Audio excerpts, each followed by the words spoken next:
Good Tuesday evening to you, aviation aficionados. It's the second Tuesday of the month, which means it's time for Ask an Ambassador. We're streaming live in real life on AOPA's Facebook page and the AOPA live channel on YouTube. So if you're on either one of those places, yay. And if you're someplace else, I don't know how you're watching, but thank you for doing it anyhow. Way over there in the greater San Diego area on the left coast of this fabulous continent is Kay Sunrum, the AOPA Foundation ambassador for the Western U.S., and down south in the fine barbecue capital of Houston, Texas, Pat Brown, who's covering the central U.S. I'm Jamie Beckett in the eastern U.S., and today's topic, we're going to talk about things we learned as CFIs. Because believe it or not, while a CFI's job is to teach the applicant, the student, the client, the customer, whatever you want to, I believe the FAA is saying learner now. Am I correct, Pat? You are correct. We are now calling you learners. Okay. But believe it or not, we're sitting over there in the right seat. We learn things all the time from you, or just from the experience of flying. So that's going to be our topic tonight, and we're going to cover it in exhaustive detail because that's what we do. But as always, if you have a question or a comment on any topic at all related to aviation, toss it in there. We're really interested. For instance, Walter Chavez is already here from New Jersey. Walter, I hope you've got a fire going or a good furnace, because I understand, it's only in the 50s here in Central Florida, so it's got to be Arctic up where you are. What's it like in your neighborhood, Kay? Oh, I think it's about 65. So I'm not going to say anything else. It's painful. Pat, give us a weather report. Just have some solidarity with me, man. It's clear and visibility unlimited outside. I flew this afternoon. I could literally see the Gulf of Mexico from where we were, which is about 100 miles away. And it was about 62 degrees when we landed this afternoon, with light winds out of the north at about 3 knots. Man, I'm in Central Florida, and it has been raining all day, very unusual. And we really are having a very cold winter. And I don't want any sympathy cards, but it nearly froze here last week. It came close.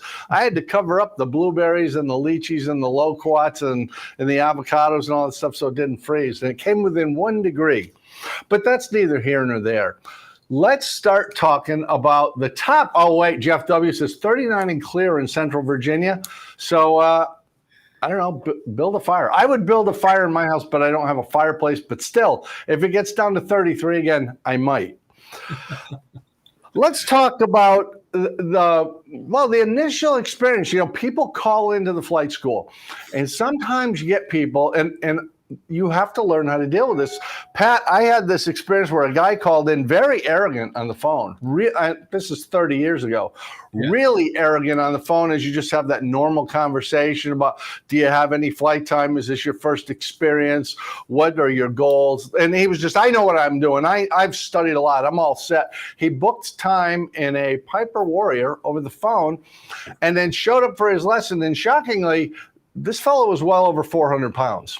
There was not a chance he was getting into an airplane. And he was adamant that he had studied and knew everything he needed to know. Apparently, weight and balance was not one of those. And I'm not making fun of him. I'm just saying there's limits. There's a point where that's not going to work for you. Pat, have you ever had that first encounter with a student where it was like, man, this didn't go the way I was hoping? I have to tell you that there's not one particular experience that stands out. I've been a flight instructor for 25, 26 years, maybe thereabouts at this point. So I've had my share of students that just, kind of, I'll just say rubbed me the wrong way. Mm-hmm. As a CFI, we're supposed to be chameleons. In other words, we're supposed to adapt to the student, not the other way around.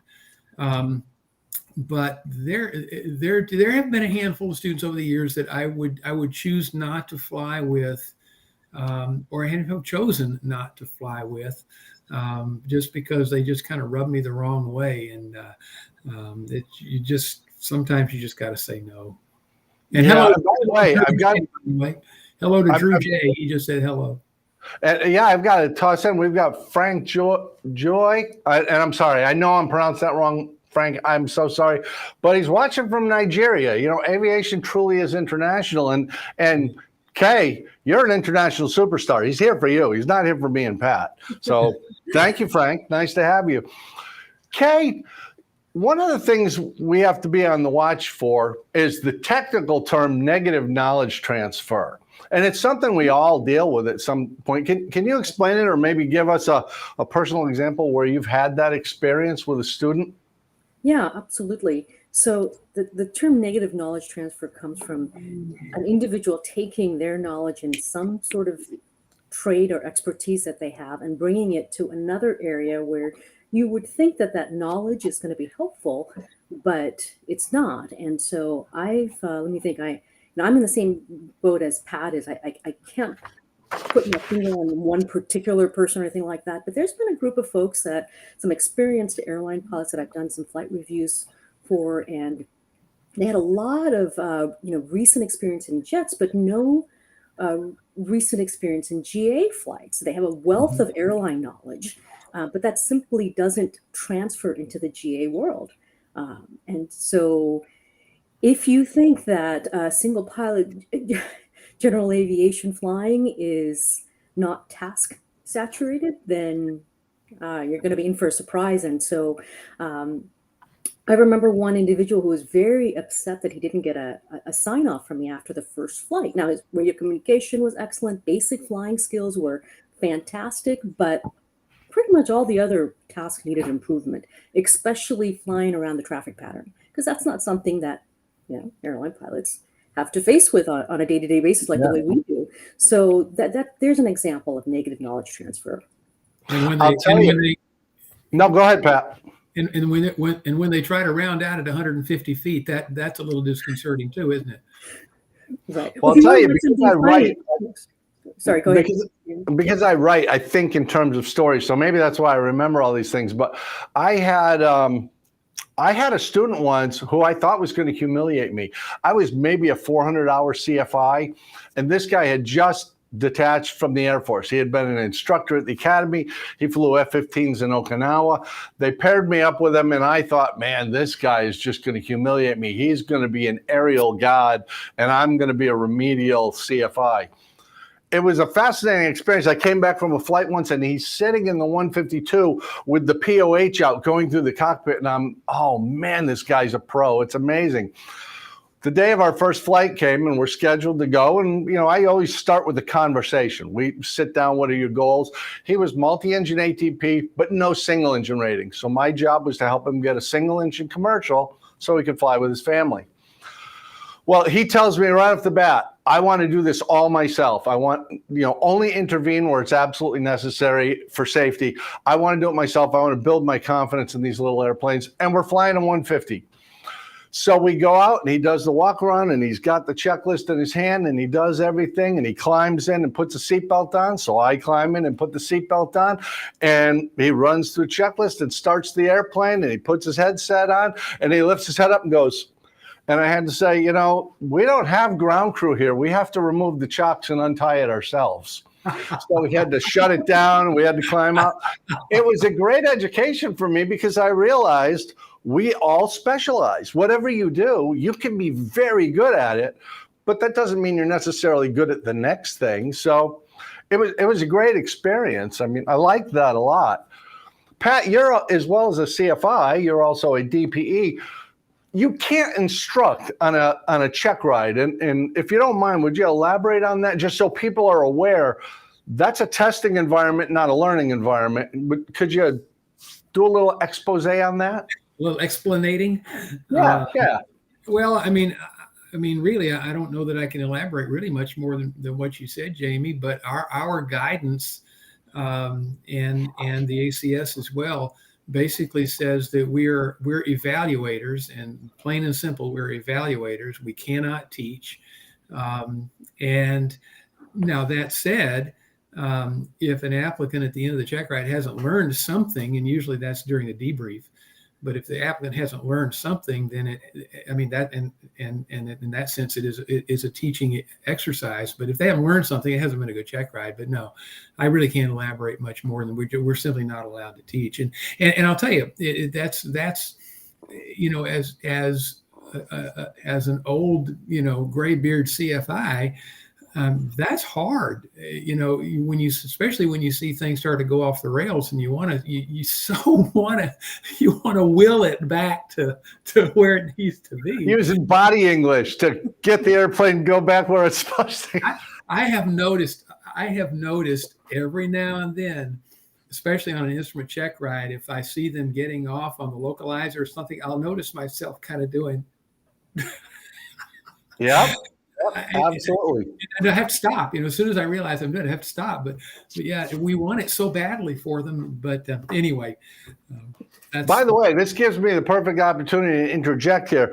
There is a feature of this live stream called Stump the Ambassador, where we encourage you, the viewer, to write in the comments or email us at ambassadors@aopa.org and ask a question. And you never know. If you stump us, we might just send you some swag. It's hard to say. And I'm talking about even live here. If you've got a question, we'll take a shot at it. So make sure we have a way to get back to you in case you totally stump us. Because I don't know. I think Pat's blood sugar is low. This might be his night to blow it. But who could say? By the way, Jeff W. has a really interesting question that I like. Have any of you ever trained someone who has extensive flight sim experience? Was it a negative or a positive on their training?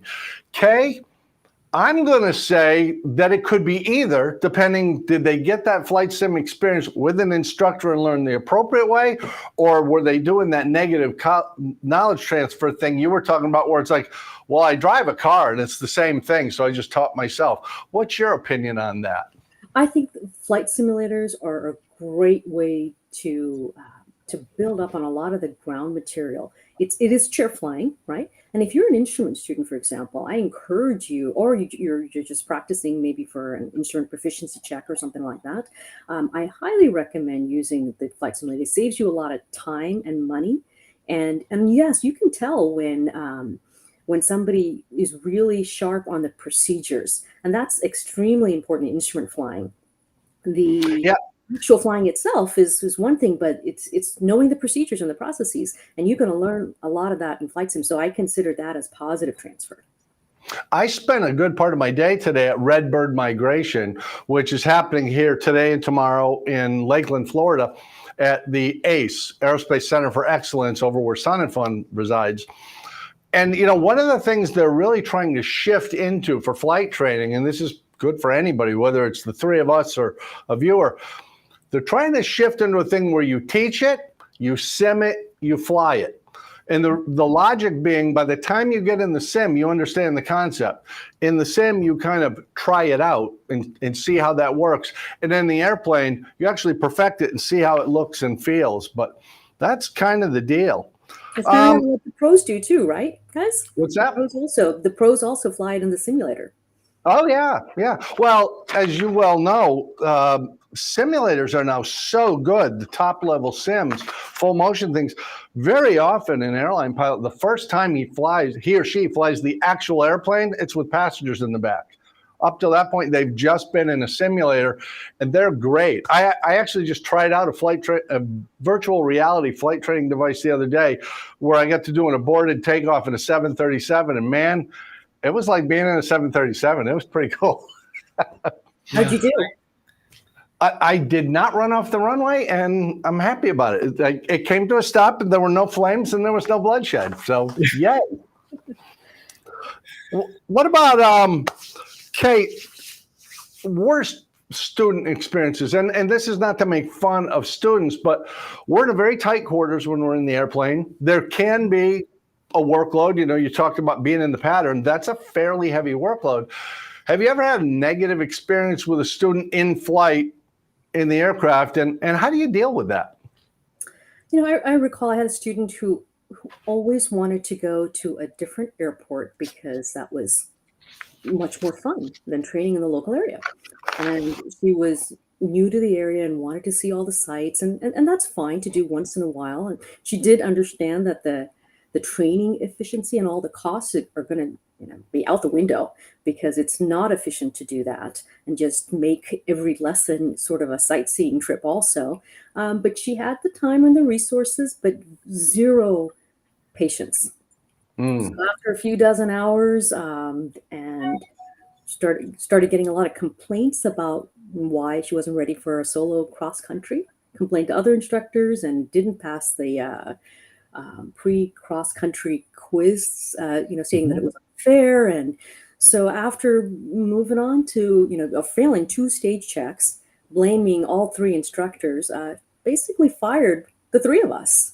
And you know what? We were actually happy about that. I've been thinking about this a lot lately, and I've gotten 2 emails from people out in the world, both who had the same experience, where the CFI was their problem.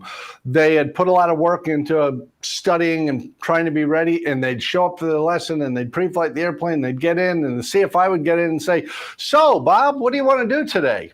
And of course, my answer to that is, I want to get a new flight instructor. I'm leaving because you're not prepared. Pat, have you ever had the experience of a student where they were unhappy with you or you were unhappy with them, and for whatever reason, that's not a good mix, and we're going to have to make a change? Well, I mentioned earlier that there have been a small number over the years that we just the chemistry was wrong. I've only been fired once by a student, and I was just as happy to have that happen.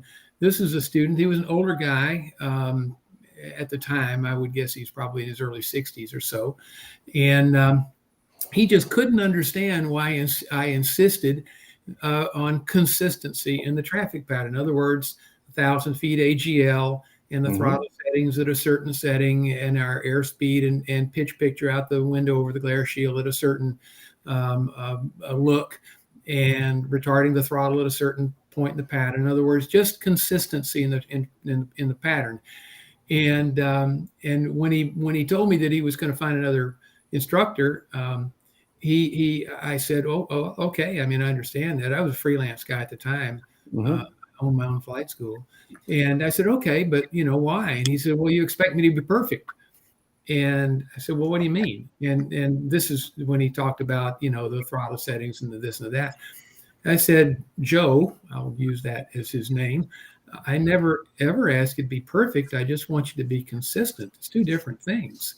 Well, I can't fly that way. I just can't fly that way. So, well, okay. Well, I'm sure you'll find a flight instructor that hopefully you'll find a flight instructor that will, fit with your expectations, but it won't be me. So we parted company, and, I wasn't angry with him, but he was not happy with me. Hey, Jamie, before we go any further, I think there's a really important question that showed up here. Christopher Ritchie. Yes, sir. Read that question out, because that's a great question. Yeah, and because I got a story about that. True or false, when you are a student flying, you are no longer allowed to carry passengers. Someone posts something on social media, don't know if it's true or not. Well, you were never allowed to carry passengers as a student pilot. Never, ever, with a capital N. And by the way, never were you allowed to carry passengers as a student pilot. So that is absolutely false. You cannot do that. And in fact, about 3 weeks ago, maybe 4 weeks ago, you can find it on Catherine's report if you look, there was a fatality out of my home airport, West Houston Airport, where a student pilot took off in a Cherokee 140 with a passenger at night in 800-foot sea lengths. He made it about 2 miles from the airport and killed them both. So not only is it illegal, but it is a colossally stupid idea. So I hope that answers. Unfortunately, and I can relate to this because I remember that phase of my training, and you start thinking I've kind of got it. Under the best conditions, I've kind of got it, with low winds and bright sunshine and clear skies. But you throw in some night, an artificial horizon, where the lights slant off or whatever, you can get in way over your head very quickly. And you're right, that's why you can't fly with a passenger as a student. And Christopher, you don't have to just ask around the airport, what do people think, or go on social media. That you can ask a flight instructor, you can ask the 3 of us, you can write to us anytime you want, ambassadors@aopa.org. This is what we do. We're happy to entertain your questions. And that goes from Frank as well, who's president of the Student Aviation Club in Nigeria. If you have questions for us that you'd like us to get into, maybe something a little deeper than we can cover here, we're happy to do it, especially Kay. She's a genius. Mostly Pat and I nap because of our elderly nature, but Kay's still very vibrant and on top of things.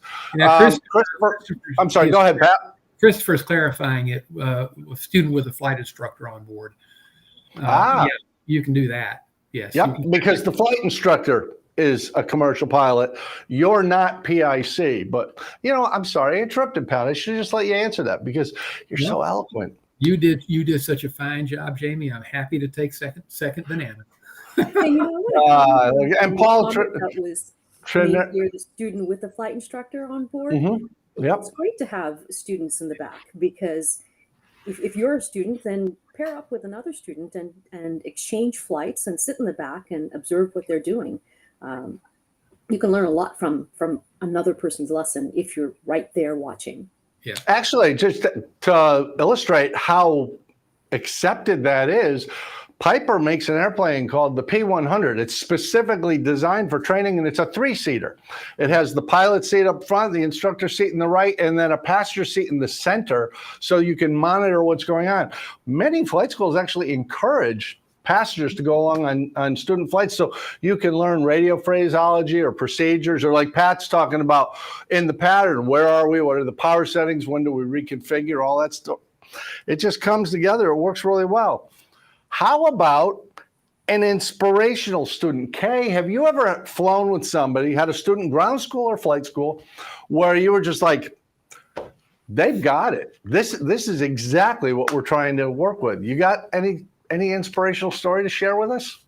Several, but I want to share one. There's this a young man who had just finished high school, and he worked hard in school and after school. And as a freshman at a major university in the San Francisco Bay Area, he attended my Aviation 101 course and earned rank number 1 in the class of, I think we had about 75 students. This was a while ago, about 20 years ago or so when I was teaching there. And I still remember him for several reasons, because one, he accepted every opportunity to be around airplanes. And he did so with a real enthusiastic attitude. He attended many seminars and applied what he learned to the real world. And he literally spent a few hours every single day engaged in flying, or chair flying, and being of service to his community. And I wish we had the AOPA high school scholarship program back then, which, by the way, the deadline is this Friday for the applications. You can go to AOPA website and just type in scholarships and you'll see all the details. You still got a few more days to get your application in. I wish we had that, it was 20 years ago, because he was a perfect candidate. Number 2, he was committed to excellence, and not just for the big ticket items, but he really paid attention to the small things. And as a pilot, that's important. He always did his best, and his brand. This is what I remember him. His brand was excellence, and when your brand is excellence, people notice and they remember you. And he was really happy at what he did. And I'm a strong believer that if you're happy what you're doing, success will follow. You don't go looking for success to be happy. That's backwards. Mm-hmm. And this kid, he understood that, and he worked at it. Day in and day out. So he's that's great. That's great. I gotta admit, I've had a few who were, I would consider, inspirational. Best student I ever had was a young woman named Marcy D. Pasquale in Meriden, Connecticut. Absolutely fantastic. When she went off to practice tracking VORs or doing stalls, she actually did that solo. She didn't just go fly around in circles. She was fantastic. But I think my most inspirational one, to tell you the truth, was a local celebrity, a guy named Al Terzi in Hartford, Connecticut. He was a news anchor there. He had come down to Florida, and I believe he was in Palm Beach, West Palm Beach, working for a station there. And he flew a Cessna twin. and he was flying up to Tallahassee, the capital, I suppose, to cover a story. But he had a fuel starvation issue, as I recall, and he crashed. It was a bad crash. He survived it, but it was bad. Years later, and he stopped flying entirely. You know, his family had been through a lot because he was hospitalized for quite some time. He eventually came back, went back to work, went back to Connecticut. His wife eventually bought him a gift certificate to our flight school to reintroduce him to flight. And I got paired up with him. And it was just absolutely great because he could fly. He knew what he was doing. He was on top of things even after a long layoff. And we talked in the airplane, and his entire reason for falling away from it is he didn't want to stress his family out. And it meant the world to him, from what I gathered, that his wife was saying, you know, this is part of your life that's missing, and I want you to experience it again. And he went back to flying with us. And, you know, that kind of thing really affects me, where flying becomes a part of their life, a part of their personality, a thing that really has meaning to them in the wider spectrum of things beyond the skill to do it. It's kind of a neat thing. And it's nice that as a CFI, we get to facilitate that for people, whether that's rusty pilots who we all deal with, who haven't flown sometimes in decades, or that new student who's nervous and has never been there before. Everybody's an individual. And that's the key, really, isn't it, Pat? Everybody that we deal with, we treat them like an individual with their personal goals and concerns in mind. Yeah. Yeah. Again, you are so, I don't I'll even send know. you $20. Thanks. You are so whatever it is you are, Jamie. It's hard for me to elaborate on the geniusness of your verbosity. Anyway, but I'll tell you, you know, you talk about inspiring stories. Of course, I mean, there's dozens of them from the Rusty Pilot standpoint, but one that really does stick out among all of those. And this dates back to, I guess, about 7 years ago when we were beta testing the Rusty Pilot concept. And Mark Grady and I, who had really, along with Brittany Machulka at headquarters, we had written the original version of the Rusty Pilot program. We were testing it, and I was doing one over in San Marcos at a fly-in, an AOPA fly-in. And there was a gentleman there who at the time was probably 68, 69 years old or something like that. Hadn't flown for many, many years. In the past, he'd owned a twin that he flew for his business, but he'd gotten away from it and whatnot, just decided he wanted to get back into it. So he attended our Rusty Pilot seminar. Weeks later, he tracks me down and says he's bought a Cessna 150 and he's hired a flight instructor to get him current in it. And that happened. And once he got current, he called me up because he was not very far from where I live and said, hey, could we fly together? I said, sure, I'd love to. So I flew up to Navasota, which is where he's based. And we went flying in the Cessna 150. And by the way, he's about 6'4". So that was a treat. And probably about, I don't know, 8 months later, 10 months later, something, I get a phone call from him. He says, I just bought a Bonanza. And so he bought himself, I think it was an F-33 or something. And he still owns that. He's 75 or 76 years old right now. He and his wife, she barrel races horses at 75 or 76 years old. And he's flying every day, and he's using the airplane for his business. And we've become very, very good friends. In fact, my wife and I had dinner with his wife and him on Saturday night, this past Saturday night. And he wrote a very, very nice letter to AOPA, which is framed at AOPA headquarters, talking about the value of the Rusty Pilot program. So, you know, for someone who is in his or her late 60s and you know, finds that passion again, and not only finds that passion, but buys an airplane, a Bonanza, and finds ways to fly it at that age. It just shows you that age is just a number. It really is just a number. Absolutely. And by the way, along that topic, there's a question from John Bernays here I want to bring in. And I know I'm pronouncing your name wrong. I apologize. I'm good with Smith and Jones and Brown. Anything else, I'm going to need some remedial help. But John is asking a really good question. It kind of parallels.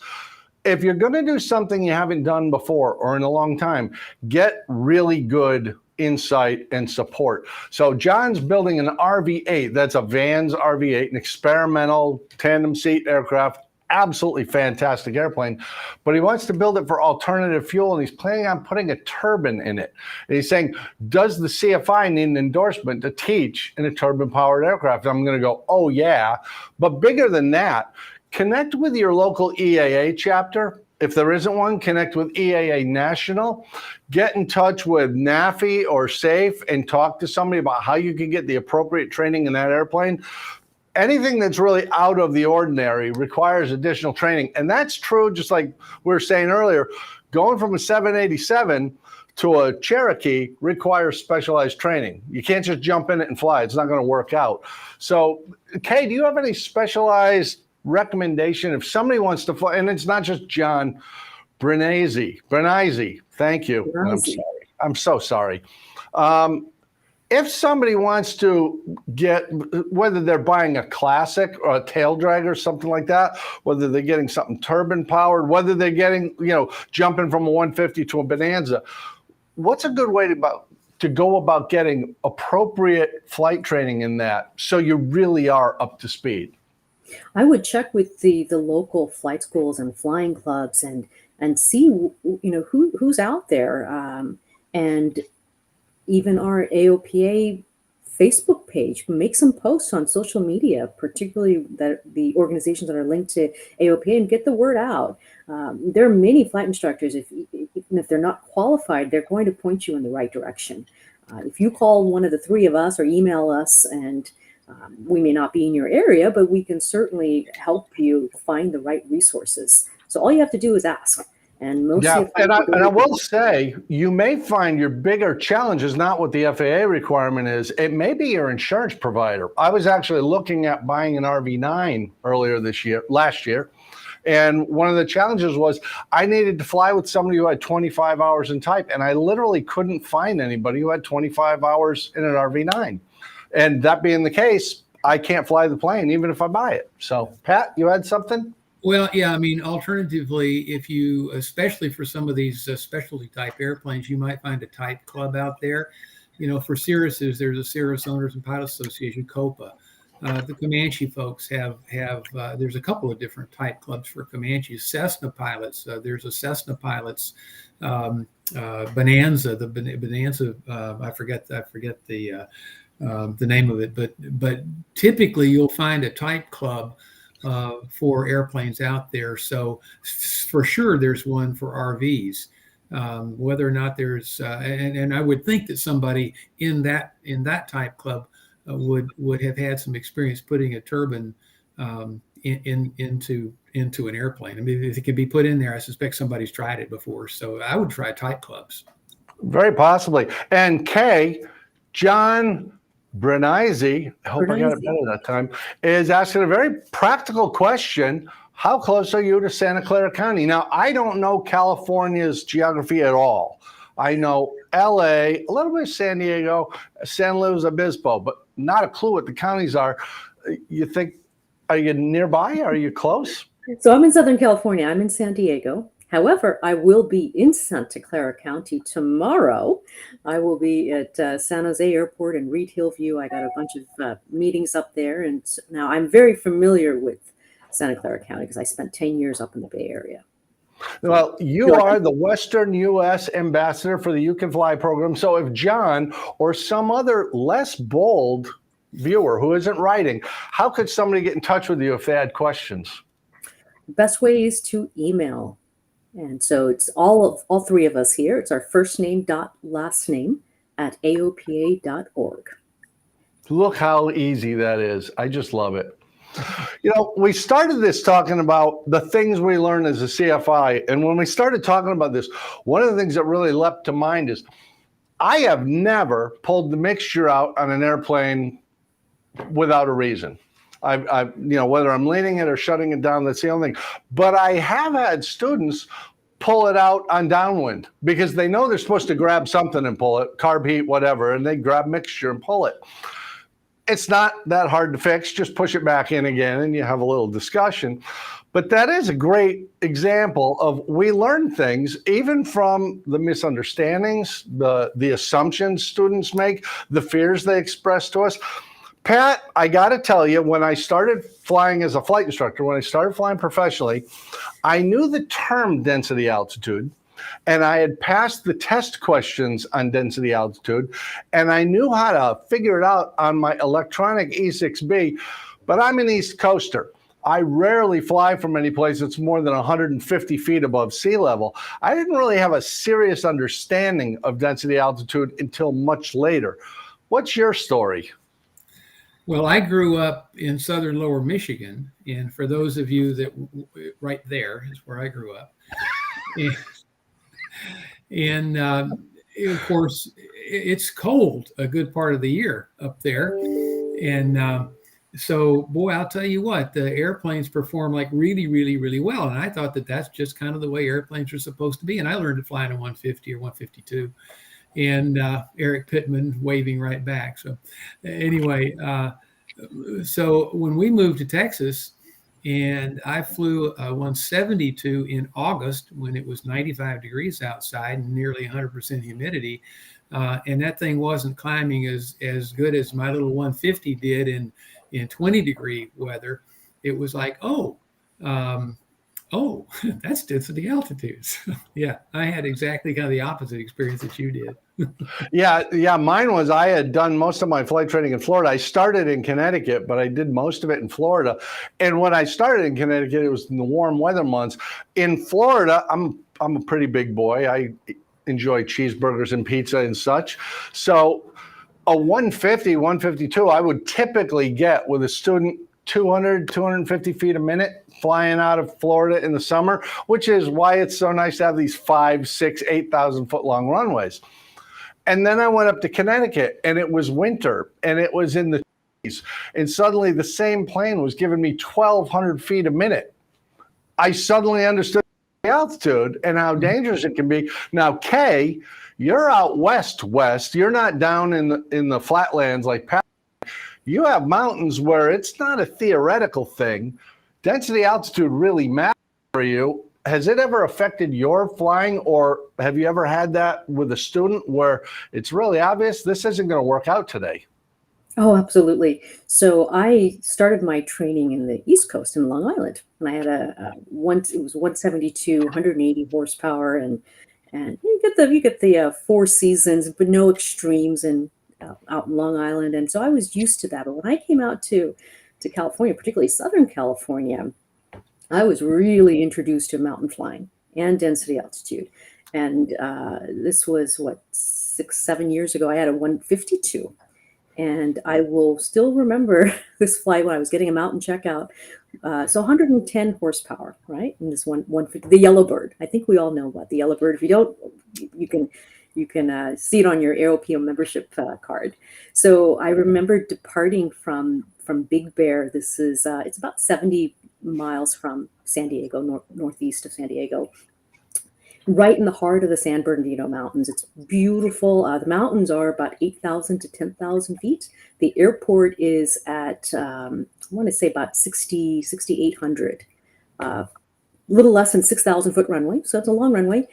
But in that 152 with that 110 horsepower, I was climbing at about 150 foot per minute. When I got 200 feet per minute, I was really happy. Now, this was in the evening.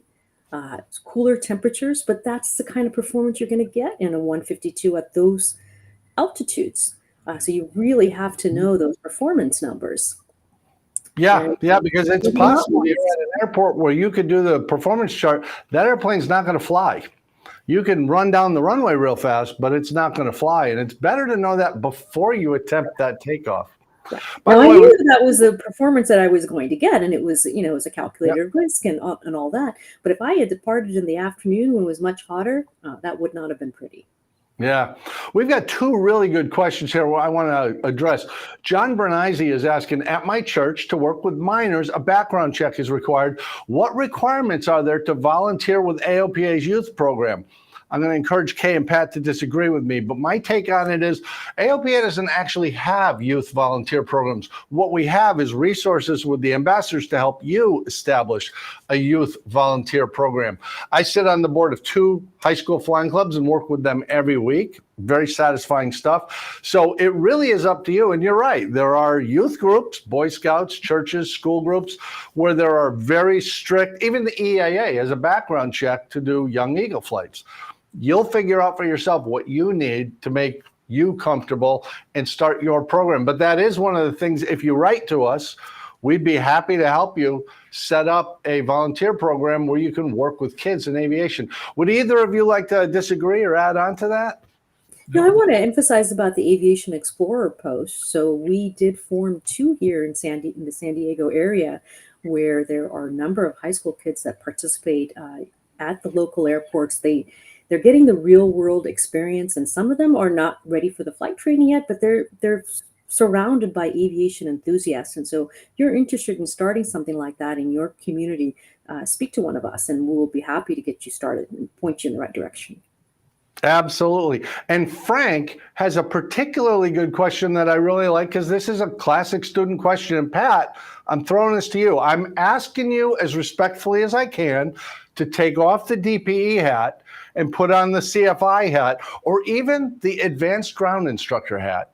And can you explain to Frank the difference between pressure altitude and density altitude? Because the difference is critically important.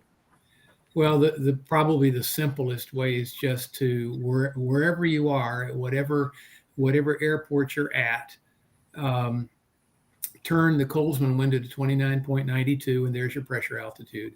Now, once you have to correct it for temperature and such, and that becomes your density altitude. That's just kind of the quick, dirty way. I think we actually have a density altitude chart that we might be able to Donnie McKay, our fearless producer, look at that. He has it right there. It's incredible. He equals your geniusness, Jamie, when it comes to anticipating our needs here.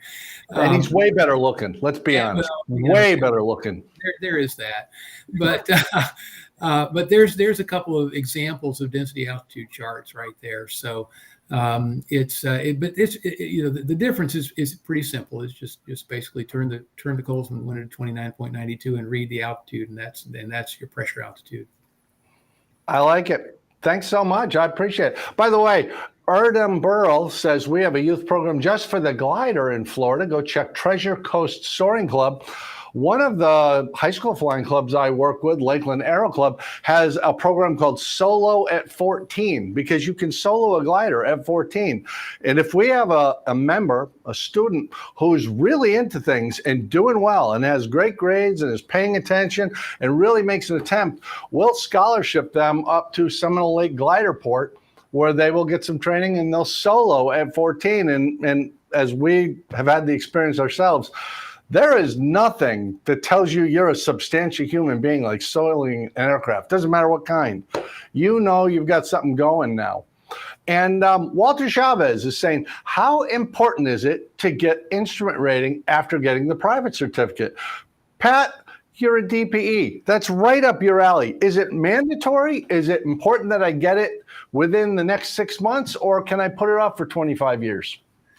Well, look, it really depends on what do you want to accomplish with your flying. I mean, at the end of the day, if all you ever want to do is go out on a day like it is today here in Texas, clearing 1 million miles, and go fly 20 miles for $100 hamburger, you can accomplish that all day long without the time, expense, or effort to get an instrument rating. If you want to just be overall a better pilot and more confident in your radio work and really understand how ATC works, and challenge yourself a little bit, then the instrument rating would certainly, in my mind, be the next step. There are other things that you can do to improve your skills. Get a tailwheel endorsement. Go get your glider rating. I mean, there are a number of things that you can do that don't involve an instrument rating that will challenge you and help hone your skills. But in my view, the instrument rating boy, I'll tell you what, that's kind of like almost kind of like getting your master's degree. The commercial is probably your master's degree, but the instrument rating would rank right up there. Well, I like the way you say it. It depends what your aviation goals are. And we're all instrument rated. I think we're all instrument instructors. And we've all done that at some point. But, at this stage of my flying career, I really like Cubs and Champs and little Taildraggers where you look out the window. Somebody pointed out to me today, I fly glass cockpits all the way around. It's just glass. But, yeah, I mean, it depends what you want to do. If you're just going to fly in the local area and go out for a $100 hamburger, maybe it's not necessary. If you're thinking you want it to be a career or just you want the greater utility of being able to reliably travel in the airplane without worrying about what's the ceiling, get that instrument rating and actually use it. I'm going to have to say that. If you get it and then don't use it for 6 months, you got to go back to square one. Just get it and actually use it. Hey, Jamie, I want to add onto that comment you said about the instrument rating. So also keep in mind where you're located. And there's some places like where I am, where there's so many microclimates. You think that San Diego is always sunny, that nobody here needs an instrument rating. But that's not true. Right. You're not going to be able to get out of where I'm based at, which is Palomar Airport, if you don't have an instrument rating, especially during certain times of the year where we call it May gray and June gloom. For about 2 months, you're going to be stuck all morning if you don't have an instrument rating. And you might only get not even 0.1 of instrument time. But think about the microclimates and you might need it. Yeah. We've got a couple great questions up here. Joe Finelli says, how does tailwheel hone your skills? Well, in a nutshell, in a Taildragger, the tail would really rather be out front. It's only different on the ground. And Pat, you've owned Taildraggers.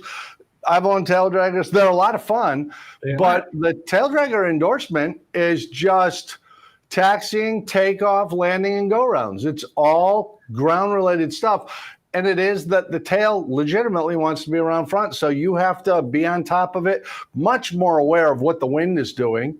And Pat, I'm sorry. Oh, those things. Yeah. The rudder pedals on the floor. That's right. Those are called rudder pedals. Those are not footrests. Yep. You actually have to use them maybe exponentially more than you do in a tricycle gear. Yeah. So yeah, it's great, and I would highly recommend it. There are a number of places where you can go to get Taildragger specific training, and it's an endorsement. There's no knowledge test. There's no practical test. You do it until you're competent, and that's it. Dutchy Girl asks a very interesting question. Is 29.92 inches of mercury the same as 1013 millibars?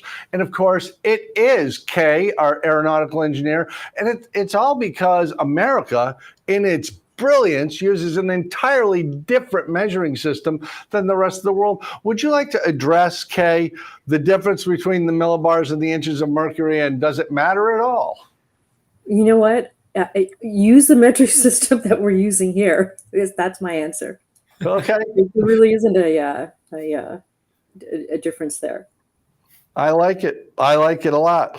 This is what's great about it. I hope the viewers come away with this. And I have not seen a good Stump the Ambassador question yet. I'm a little disappointed in you folks, because I know somebody's got a really hard question that we could dump into the Stump and Ambassador category. But be that as it may, I think you can see we all learn things as we go around flying. And you know what? Let me ask you guys this. We've never talked about this. One of the things I learned as a student, and I've never had anybody ask me this as an instructor, you can switch instructors. And it's not a personal thing. I've flown with some very good pilots. We just didn't communicate well. And you go talk to them and say, I'd like to make a change, and nothing against you. We're just not clicking, and they take no offense, and the chief instructor just switches you. Have either of you ever switched an instructor yourself, just said, this isn't working, I'd rather fly with somebody else? Is that just me? Yeah, I've done that before, and I also encourage students to make sure that you have a really good relationship with your instructor, because there's two things that's extremely important. One, that you have an airworthy airplane, right, obviously, and then that's self-explanatory. The second is your relationship with the instructor. That's extremely important. And if you're not happy with it, you're the customer, right? Then make sure that you take the time and interview other instructors. And maybe it's just a personality thing. You guys don't get along that well. Or it might be something like maybe this CFII doesn't actually want to take you in instrument conditions. And if that's the case, get another CFII, because you need to have that experience. There are some who might have the rating, but not the experience. And you don't want to be stuck with that. Sure. So Hey, instructors. Lenny Tropiano has an interesting question. Lenny, I'm going to ask you to elaborate on this a little bit, because your question is, why is the basic med safety issue going to take so long for the FAA to support? And I am asking you to elaborate because you can be a safety pilot using basic med. So I'm not sure what you're asking, but if you can elaborate, we'll be more than happy to help you, or shoot us an email if you need to do a multiple paragraph explanation. Lenny is a fellow Texan, so for over the Lenny, thank you for joining us. Appreciate you being here. I like it. Well, this is a fascinating topic to me, because there's so much you learn as a student. There's so much you learn as a CFI. And I will tell you, one of the things I learned that I didn't expect as a CFI, and part of it is because I got horrible instruction in the beginning, really bad. My second instructional flight was across country. I requested it, but I had no idea it was a pointless thing to do. I had my first 12 hours or so.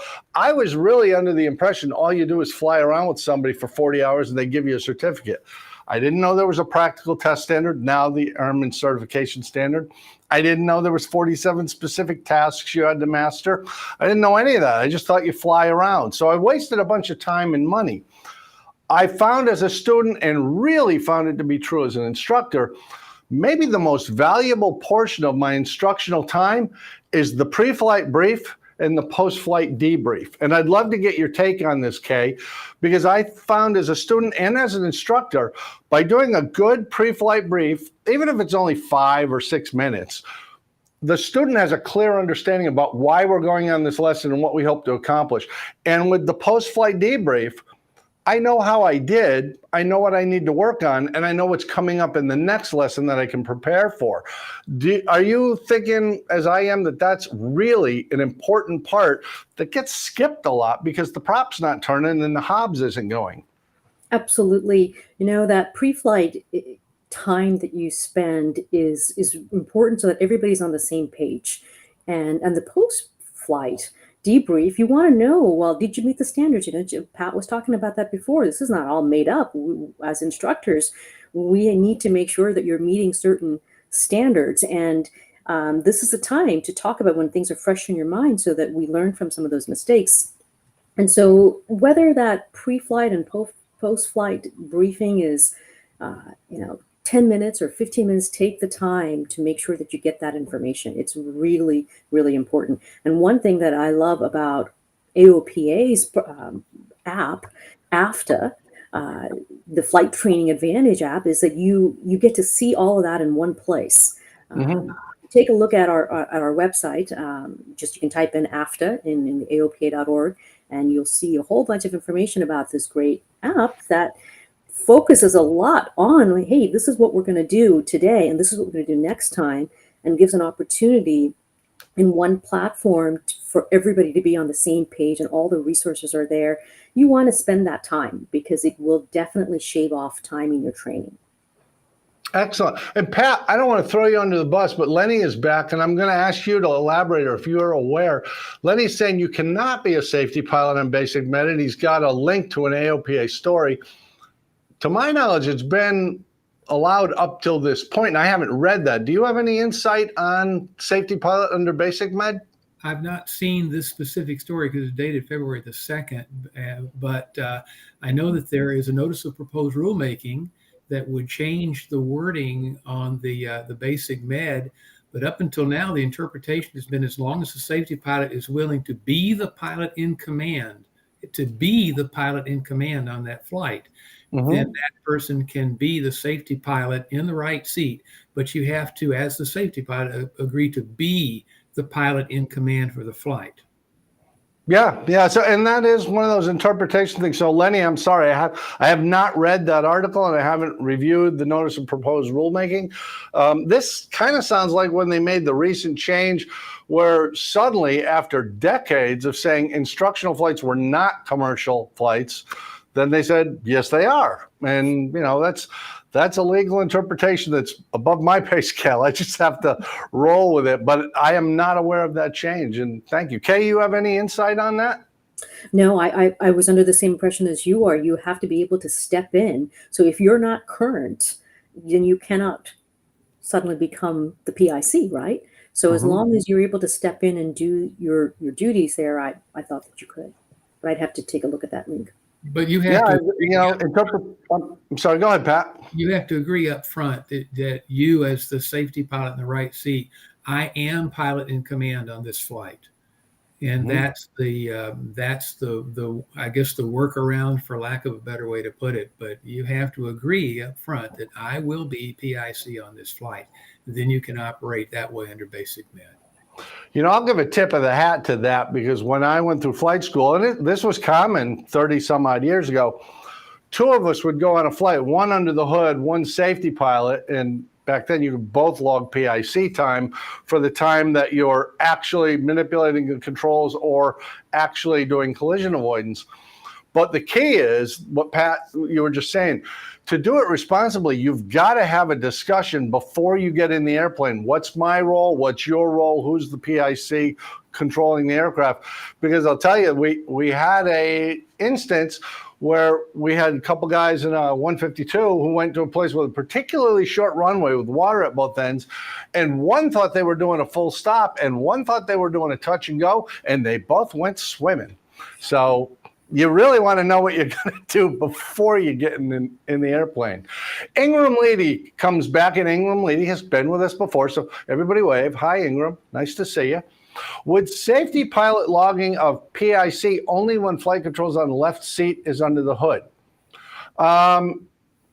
You can fly, Pat, correct me if you think I'm wrong, you can fly instrument from either seat. Safety pilot is there for collision avoidance reasons. And to make sure you're not 4 miles from the runway shooting an approach into an electrical tower or something. Anything to add to that, Mr. DPE? Well, you're giving me way too much credit here. There's actually an interpretation of this out there. I cannot bring into my memory banks the name of that interpretation, but there is an FAA letter of interpretation with regard to logging pilot in command time. And it has to do with whether you're sole manipulator of the controls, under which conditions you can log PIC, or if you're a required crew member. It gets kind of into the weeds. So I'm gonna kind of boot this one to the curb a little bit until I have a chance to go back and read that interpretation, because I don't want to lead anybody astray or say anything that's just blatantly wrong. I'd rather say I'm not real sure that I can answer that accurately until I go back and read the interpretation. I appreciate that. I will tell you, because this episode is about things I've learned as a CFI. And one of the things I've learned, and is well illustrated here, interpretations change, rules change, the regulations change, policies change. We don't instantaneously necessarily understand what that change might be. Research is part of being a pilot, looking up what is the rule, what's the notice of proposed rulemaking, should I comment on this, what might happen. So it is worth having this discussion. And there are times, and I appreciate you being honest, Pat, there are times when a responsible CFI just can't say, well, that's it. Because you've got to go look it up. Something may be changing, and that may require a little bit of extra effort. So Ingram, thanks for the question. And I think you've got my phone number. Call me up. We'll do a thing.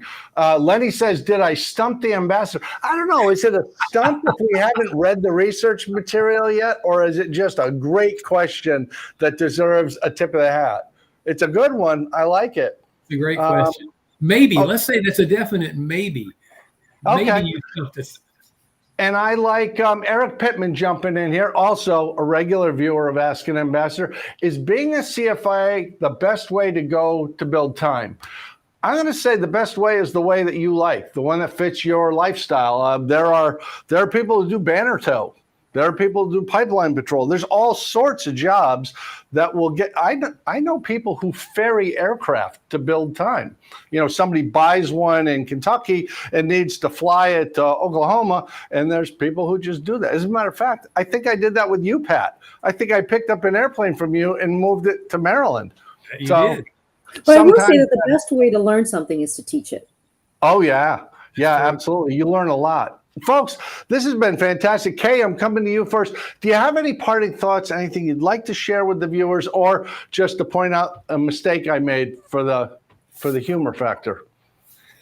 Well, we talked a lot about what we as CFIs have learned, and I want to just emphasize, make sure that you really enjoy your time with your CFI. Even if you're not a current student, when you go out and you do your flight review or your IPCs, make sure that you are enjoying the time with your CFI, and rotate. Don't go to the same person again and again, because Absolutely. everyone has different experiences. And so take advantage of that and explore the variety of teaching styles. Everyone has a different style.